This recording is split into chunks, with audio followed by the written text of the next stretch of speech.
You are now entering Armbar Audio. Hello, and welcome to another episode of Armbar Audio. Today, John, we have a special guest.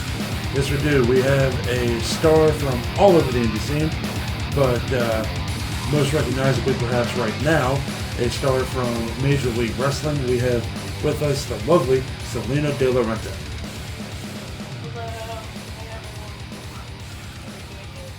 Salina, thank you so much for taking time out of your quarantine life to do this interview.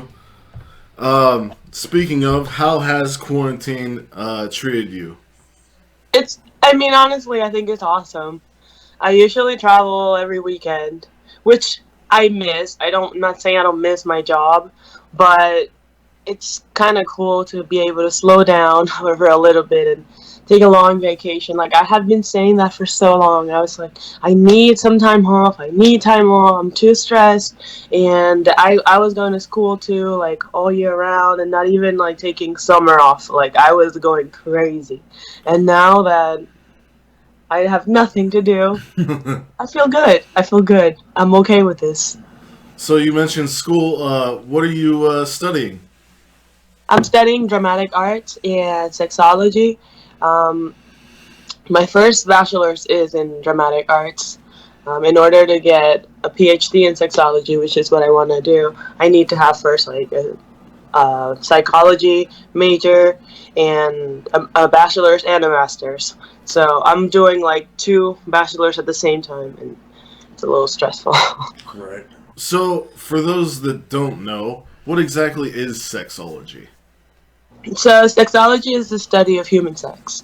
So that is as simple as it gets. Like anything involved with it, they do like sex studies and like they try to put the psychology behind it. Like, why do people act the way they do? Does it really have to do with their sexual orientation? Does it really have to do with like they're female or male or testosterone, estrogen? Like, does it really have? And that's what you really look into. And a person that studies sexology can become a sex therapist, which is what I'm trying to do, and help people that have problems like different scenarios. People like have sexual traumas and they can't really like have intercourse after that because they're traumatized, and they would need somebody to talk to, and that's who I would be. The different cases, of course. Okay. Is there anything specific that that drew you to that? Let's just say I had my own personal, like, situation that happened, and, like, I felt that I had nobody to talk to. Like, I had my mom with me, I had my sister, my family, but there's not really anything I want to talk to them about that, in that subject. Like, it's like, I need somebody else. And I never had that person, and I kind of had to, like, be strong enough to not let that break me. And it always stayed with me that I wish I had someone. And I don't know, I want to be that person for somebody else. I know it's hard. That's fantastic. I know I'm a former alcoholic, and like going through that and speaking to people and helping them through it is very gratifying and gives a lot of purpose. Yeah. So I can see where you're coming from with that. Speaking of your bachelor's in dramatic arts, do you feel that has helped you in your pursuit of wrestling, and if so, how? Absolutely. I feel that because I have such a strong background in dramatic arts and performing arts, period, like, I am able to stand in front of a crowd and, like, no matter how many people, and say whatever, do whatever. Like, I am one of those people. And I thought that was just like a talented kid thing, that you could do that. And coming into wrestling and seeing how hard it is for other people, I realized, wow, this is a God's given talent I have. This isn't really like, I didn't know. And I feel like it definitely helped me because I've been acting since I was a baby. My mom put me on stage to play baby Jesus. I didn't have to do anything, but I was on stage since then. Like, I remember memorizing lines by the time I was 4, and I was always on stage, and I always wanted to do more, and I became like a little, I don't know what to call it, mini diva. That could be a good word. And I didn't know wrestling until I was 19, and that's when I was like, okay, maybe this world is good because it has like a little bit of everything that I like. A lot of performing arts and a lot of sports because I played every sport because I wanted to do something. I'm too hyper, and professional wrestling just seemed like the perfect mix for everything. And the more I go to acting classes, I realize like this is necessary. They teach you stuff like where to stand in front of the camera, like when somebody's recording at you, what's your best angle. Like Right. you need to know so much that you don't know you need. Right. And people just come in thinking, okay, well, I can wrestle. No, you need a lot of training. So Exactly. it's helped. So going into that, we watched a couple of your matches from the indie scene, and they were really good. And we know that you had an injury that stopped you from wrestling for a while. But how are you doing now? Is that taken care of? Yeah, well, I had surgery like 2 years ago, and I've been recovering since. I would say it took me a little bit longer than they said it was gonna, but I'm more than 100%. I feel that I would do things now that I wouldn't before, and I am more agile, and I am faster, stronger, Okay, and I feel nice. like it's like it. The mindset changed when my leg broke, because like when I don't know if you've ever lost a body part, but if you do and you have to get surgery, all your nerves fall asleep, and like they go like against your skin and bone, and it's like just bone, and there's no muscle, like it just falls asleep. And I had muscle atrophy for a very long time, and I realized, man, if I want my leg back, I gotta work for it. Like I really do, every single day, working out, and doing like single leg squats and trying to get it back. Now I'm good. I can go through a wall. So, is it possible? Could we see you possibly get in the ring in MLW? Because you haven't really wrestled there much yet. You've been a manager for Promissiones Dorados, and I love that stuff because your promo work is impeccable, and I love seeing LA Park and Hio de LA Park. But can we see you get in the ring at some point? Definitely, I was considering getting in the ring this year, and then coronavirus happened. Right. I was hoping to have a debut by, WrestleMania week. And I don't know if I would wrestle in MLW because I feel like I serve a different purpose there, and I am seen very different in MLW. If I were to wrestle, it wouldn't really make sense for everything I do, I feel. If there's a way that we can make it happen, I would. I mean, I feel like the fans would love it. I don't see how me wrestling can bring heat. Right. So I don't know. I feel like if this is really up to Court Bauer, I would say. If he wants me to wrestle, Right. then I will. But if he doesn't want me to, then I just won't. I also produce and I do a lot of stuff in MLW that takes a lot of my time. So I don't really know if it's even realistic for me to be doing all this behind the scenes stuff and then still have a match on top. Right. You are the first Latina executive producer. How did that happen, and how does it make you feel?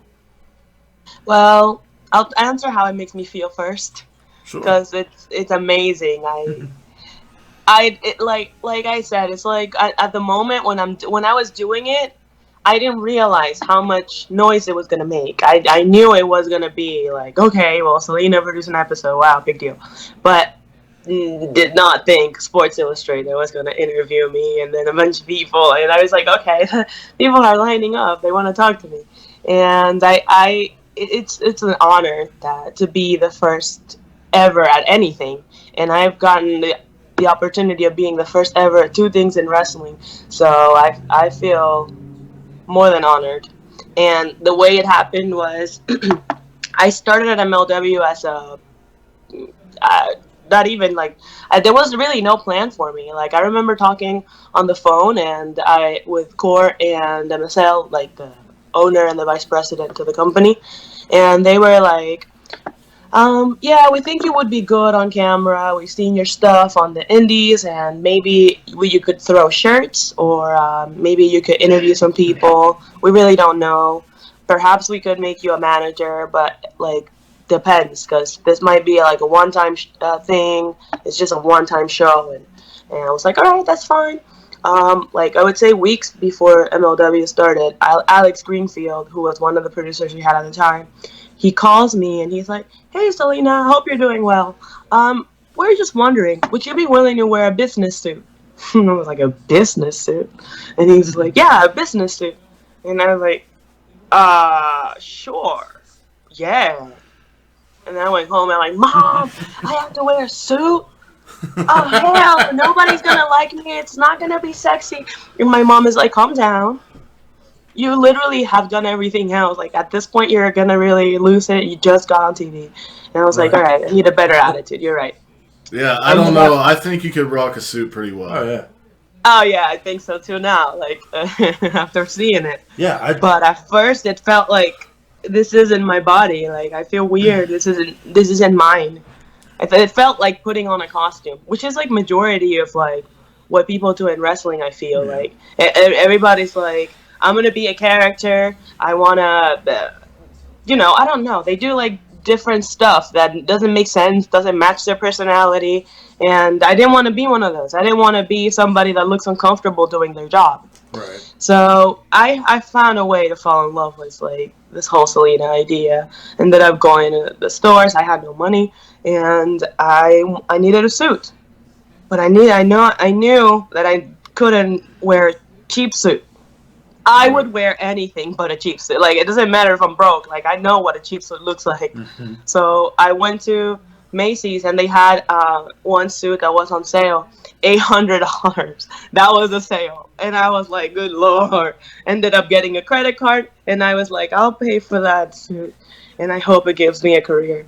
And it did. It did. I wore it. I showed up to the taping, and they were like, oh, that looks, wow, this is fitting. We like what you've done. So they started working with me, and at first I was trying to be this cold leader, like mean. It wasn't working for me. Like, you could tell I wasn't comfortable. But then when shit got real behind the scenes and there's no cameras and they needed help, I was like here and there, still wearing my suit. Now I'm doing everything behind the scenes wearing my suit, and everybody thinks I'm the boss.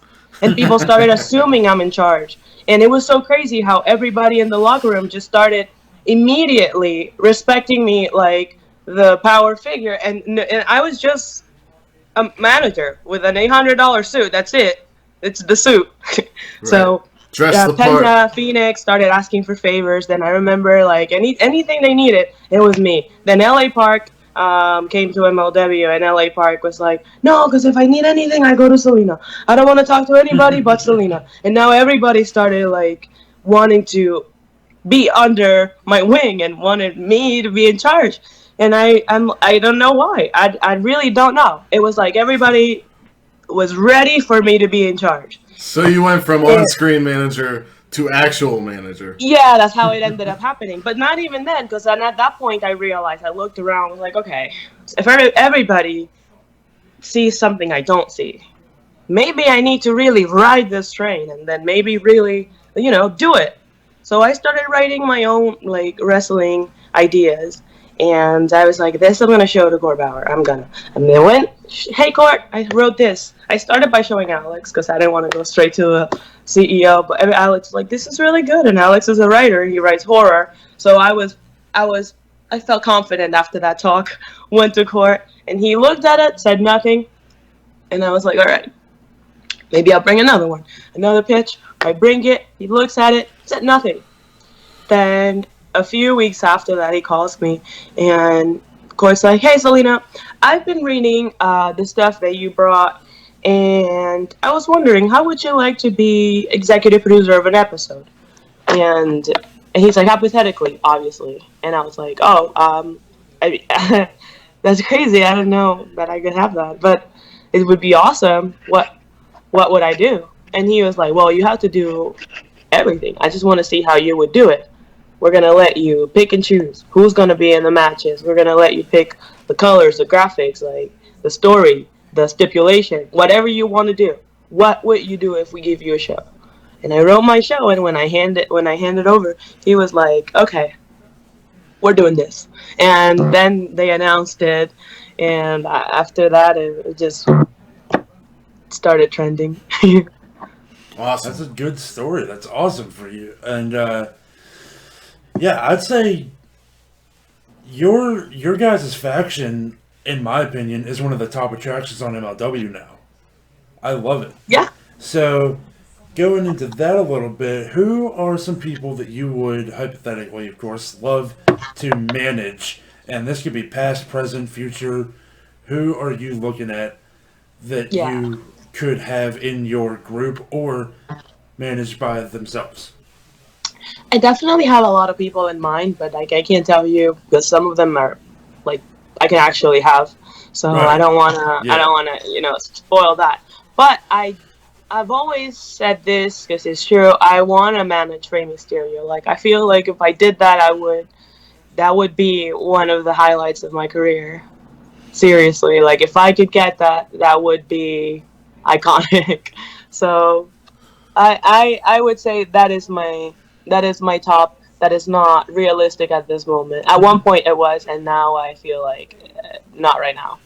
Yeah, whenever he did his indie run before. Yeah, that's when it was possible. But I also was starting, and like I thought it was like at the time we thought about it, and I thought it was a great idea. But how? But if you keep putting it out in the universe, because I watched another interview with you where you said that, if you keep putting it out there, the universe might bring it back to you. Oh yeah, no, it's for sure gonna happen. I believe thoughts manifest, and everything I've put my mind to, like it's just happened. I like to test this thing because I like religion. Okay, I don't have one. I'm agnostic. Right. Because I don't fully believe in anything because I don't see it. It is what it is. So the law of attraction is the one thing I've always like tried to prove wrong. Right. I'm like, I'm gonna do this, and if it doesn't work, then I'll say it doesn't work. And every time I wrote something down, which is the way that I learned to apply the law of attraction. I write, I am grateful now that I have managed Rey Mysterio, or now that I am Rey Mysterio's manager. And I put it down, and I would say like within months, I've gotten every single thing I've written down, and that might be fake, might be some devil's trick, but I believe it. It works. It works. Right. That's awesome. Right. That's fantastic. Going off the manager thing as well, who has been some of your favorite people to manage, and maybe who has been harder to work with? Harder to work with. Like, is low-key as bad as they say? Nah. Loki is one of my favorites. Like, nah. He's really... Well, hold up. Loki is not as bad as they say, but he's not bad, period, with me. With me. Like, that's why I'm clarifying. Loki is a terrible person. Like, and have you not seen, like... Have you not watched MLW? Yeah. He stabbed Conan. I'm just saying. He is the kind of guy that if you piss off, you mess with the wrong one, period. Yeah. But when it comes to his circle, he is such a different person with like the people inside his circle, and he's very protective. And like I feel safe around Loki. I don't feel safe for the people around Loki that don't know him. Right. So you see what I mean? Like with me, it has never been hard to work with him. I have to ask for things once, and we never had a dynamic where I was his boss or anything like that. It was more like a partnership. So everything that I suggested, he would do it, but his way. Right. And it worked. I would say working with Loki was one of the most fun parts of this job. He is very serious. He is one of those people that's not a character. Like, what you see is what you get, and it's impressive how you could. I guess that's why his character is so real. Like, and everybody's like, Right. "Oh, Loki takes everything too seriously." It's not that he takes everything too seriously. That's just how he is Loki. That's the period. Like, that's it. You can't expect any more. He's been like that since he was in WWE. He also had like a serious personality, and he's always that's just him. Right. Yeah. The and most fun person to work with is LA Park. I figured that. Yeah. He is top. Like, the most fun person, period. Doesn't matter what anybody says. I would travel the world with him. He's top. The most difficult to work with, Ricky Martinez. Oh. That was my hardest. And I'll say this because he's one of my best friends, he was never on time. It's a Cuban thing. I cannot deal with his... No. I can't be on the same flights as him. We can't be on the same car. We're going to a place because he'll stop somewhere. Oh, I forgot cologne for the back of my ear. Like, hold up. No. He was the most extra bougie prima donna I've ever met. No, Ricky Martinez is definitely the hardest to work with, but it was never bad. It was just hard to get him to the show. Right. Everybody else, Loki is like top professional. Like, I would say the most professional was Loki. Yeah. He was always on time, like ridiculously on time. He would be like the one that's like there at all times, no matter what. Loyal soldier. He's awesome. LA Park is fun. He's funny. Like, he'll be terrifying. I saw him like trying to start shit with Jimmy Havoc behind the scenes at MLW. Yeah, because he was like, "Oh, this guy think he's tough. He don't know what tough is like. He should go to Mexico." And he was like making jokes, and I was like, "Park, we really don't need this right now. We don't need this. Jimmy's actually on our side, so let's just chill." And Park was always like, no. Tell him that if he is, that if he really is as tough as he says, I want to see him bring it in the ring. And then when he came back, he was also in his face saying, "Oh, I thought you were a man. I thought you were strong." And nothing happened. Like, I mean, nobody really like stands up to Park. He just took it and got bullied. Well, that's nice to hear because I've watched some interviews with Jimmy, and he seems very hard, very hard, kind of off-putting. Like he challenges. He's a challenger, I guess. He is a challenger, but I feel like he picks his fights. He's really smart. Jimmy is super smart. And I feel like he knows better. Anybody knows better than to fuck with Park. Like, period. Anybody, like, I don't know. I can see Jimmy really starting shit with anybody except Park or Fatu.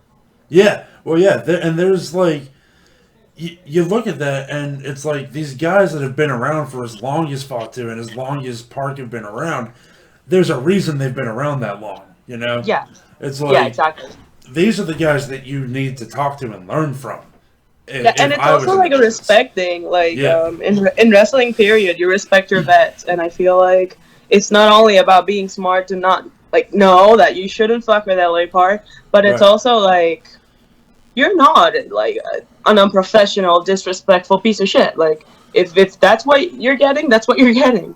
I remember, because I trained for a little bit, like, you had to shake everybody's hands, no matter who they were. Yeah. If you knew them, if you didn't know them, whether you felt awkward about it or not, you better go up and shake their hand. Yeah, that's still a rule. Yeah. It's a rule that nobody talks about, because, like, times change, but it's still, like, if you don't do it, everybody's going to look at you and talk shit about you. That's how it's going to be. Right. And it's something so simple. Just say hi. Well, our last question here is, so you talked about your aspirations with becoming a sex therapist. If those were to come to fruition, would you stop your wrestling career, or would you try to make room for both? I would definitely stick with both, because I started with wrestling. I'm gonna die here. Like, I'm gonna be in this business no matter what. The thing is that I'll probably wrestle until I have my PhD. That's the one thing I'll say. I can't I can't travel every weekend and like have this Right. rock star lifestyle that I have right now in wrestling, being complete professional doctor who takes care of. It's like there's time for everything. I feel like by the time that I am a sex therapist, I'll probably have had at least 10 years of in ring experience, and I will be cured by then or really hurt. And I don't want to risk my other career for something that's that I've been doing for a long time. So I feel that what would happen is I'll do at least this is my perfect plan. um, 10 years of wrestling, 10 years of studying as well. Then once I have my PhD, I'll start working on my sex therapy, and I'm probably going to stick to managing. I'll be seen at conventions. I could probably do anything that but wrestle by that time. Okay, well, Still in wrestling, though. well, I lied because that wasn't our last question. I just came up with two more. So, they do this thing on Cultaholic where you give 5 things that you hate about wrestling and the culture or the fans or whatever. We like to flip that around. And what are 5 positive things that you love about wrestling, the culture, fans, whatever? Yeah, because it's hard for me to come up with like a bunch of negative stuff on the fly. Right. Well, we try not to be negative people here. That's good. I'm gonna go with my most favorite thing about wrestling is the fans, because in comparing it to the acting world, you can make a movie and you'll be famous that year and you'll be trending, and then after that, nobody gives a fuck. Like, yeah, we know who you are, but I don't see anybody like collecting a bunch of posters with your signature. I don't see anybody buying your merch. I don't see that.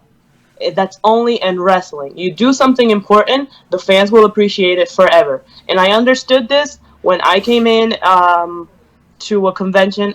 I think it became really clear to me at Starcast, where I was just seeing legends. Everybody who was not on TV. And lines. Huge lines of people that just wanted to sign. So what did that tell me? That wrestling fans are super grateful. They love you. They love wrestling. They want you to stay. And I love how welcoming the wrestling business is. So that's gonna be my first. My second favorite thing about wrestling is how much you have to protect each other and how much you have to trust the person that you're in the ring. So that trust that you build there, it builds a different type of bond, a relationship, the friendships you are able to build in the ring. That's 2.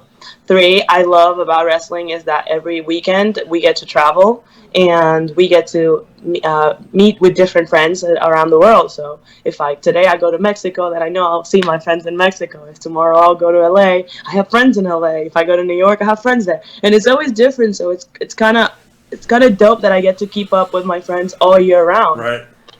I'm gonna go with like number 4, the fact that we can get to make our own gear, like custom made, like a superhero, literally. Mm-hmm. That I feel like Spider-Man when he was like, I think I want this, and I'm and that's just me, like, oh, I want a little star here. Maybe I should have like some tassels. Maybe I should have a skull, a veil. Like, it's so fun how you get to like be extra. And number 5, promos. That is my ultimate favorite thing, especially when you're with somebody in the ring that knows what they're doing. So I'll say just an honorable mention to the time I shared the ring with Jim Cornette and the time I shared it with Conan, which is a few times. But those are definitely the most fun parts about wrestling. Who's your favorite promo of all time? My favorite promo? Like, it doesn't have to be a specific promo, but like someone who do you think gave really the best? Yeah. I'm going to go with Paul Heyman. That's a good answer. The best orator in all of wrestling. Yeah, that's the only person that I'm like, I wish I was better than you. All right, so last question here. This is one we ask all the people that we get on the show, and it's a subjective question, not an objective. So it's your sole opinion. Who is your personal Mount Rushmore of wrestling? My favorite wrestler? Sure, yeah, like your top four. Top four. Oh, top four. Yeah. Then I'm gonna give you 2 females and 2 males, so we'll keep it even. My favorite,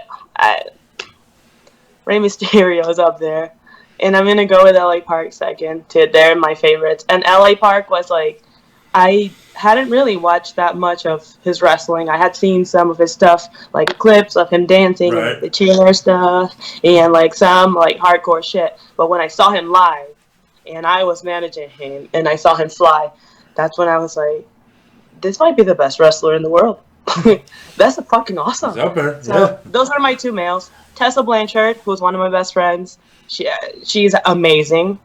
And another female wrestler that is, I'm gonna go with Kaden Carter because she's awesome. Like I remember seeing her at the Indies, and the first thing I saw was like she was wrestling Leo Rush, and they both weren't signed at the time. Nobody that was in that show.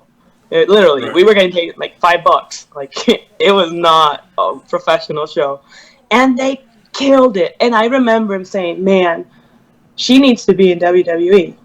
Yeah. Like if I were to be asked today, like that day, should I be in WWE or should she? I would vote for her. Like that's how good she was, and she was on Raw last night. Yeah. Last Yeah. night, yeah. So this week, yeah. This week. this week, and I can't keep track of time in quarantine. Okay, but yeah. Yeah, and I literally just woke up like a little bit ago. But yeah, it was she is definitely, she's gonna give a lot to talk about. Just wait, she's about to blow up. That's awesome. Well, thank you so much for coming on to Armbar Audio. We hope that you had as good of a time as we have talking to you.